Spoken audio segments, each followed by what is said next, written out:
The Department of Correctional Services DCS was formed in 1975 and plays a pivotal role in monitoring persons on parole and those serving custodial and non-custodial sentences. Their mission is to see to the security, rehabilitation and reintegration of offenders as productive and law-abiding citizens. The institution tries to mirror society in general as best as possible so that on the release of an inmate, the reintegration will be as seamless as is possible.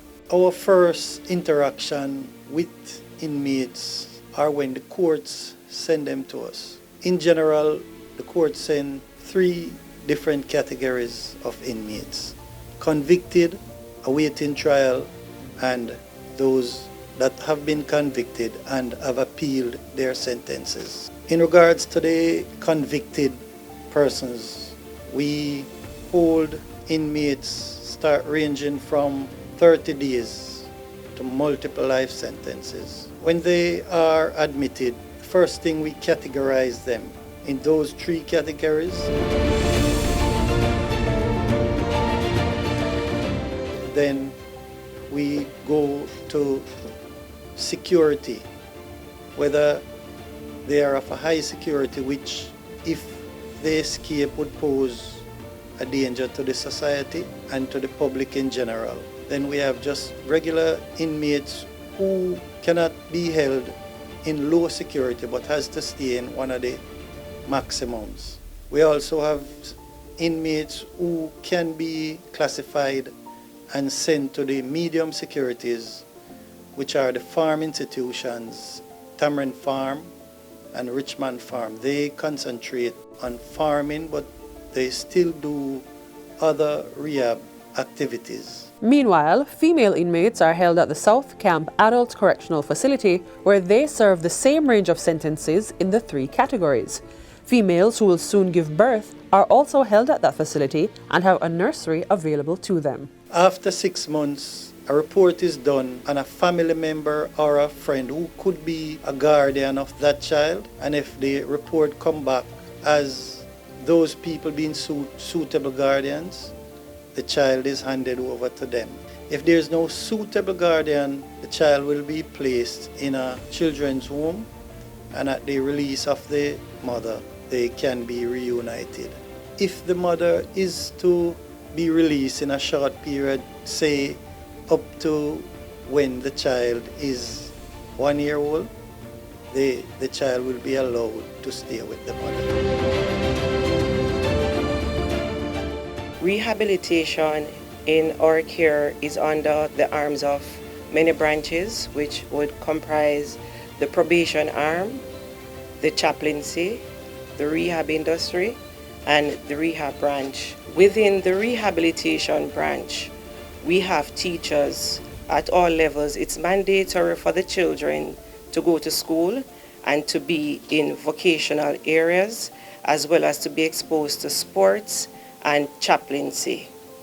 We also engage them in sessions with our case managers. In addition, there are trained custodial officers who help with not only security, but also operate as social workers. This is the initial part in terms of doing rehabilitation, where we have to assess where our inmates are, not just on the custodial side to see how severe of a crime or if they are high risk, but we also look at where they are in their biopsychosocial, so we can know whether or not they are high, low, or medium risk. The Department of Correctional Services also provides a myriad of academic opportunities for inmates at the CSEC and CAPE levels. So we offer more than 13 areas when it comes on to CSEC, and when it comes on to the CAPE exam, we offer 2. Some of the offerings that we have at the CSEC level, we have principles of accounts, we have principles of business, maths, English, social studies, history, to name a few. At the CAPE, we only offer now mathematics and economics. The department also offers vocational courses that extend beyond the theoretical aspects. We have vocational areas such as barbering, and this is at both the adult and the juvenile level.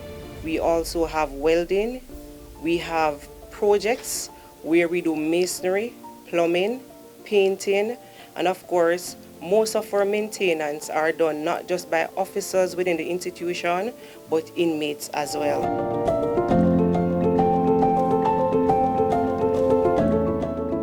An infirmary is also available to inmates who have difficulty taking care of themselves. Professionals who work in the regular infirmary assist them in their day-to-day activities. We also have family days where inmates are allowed to interact with their children twice annually, where fathers and mothers, in the case of South Camp, are allowed to sit with their children, interact closely for maybe 15 to 20 minutes, because these events are a big deal for the children to see their parents. We also have a system where inmates are granted parole.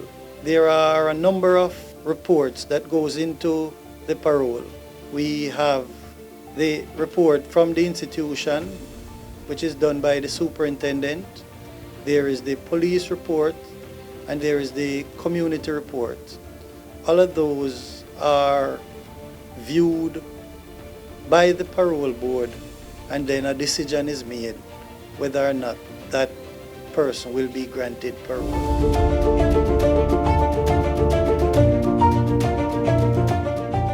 Oftentimes, person would hear the sad story, but it's time for us to look at the success, look at the positive, to see that our inmates and our wards in our care, they are doing exceptionally well.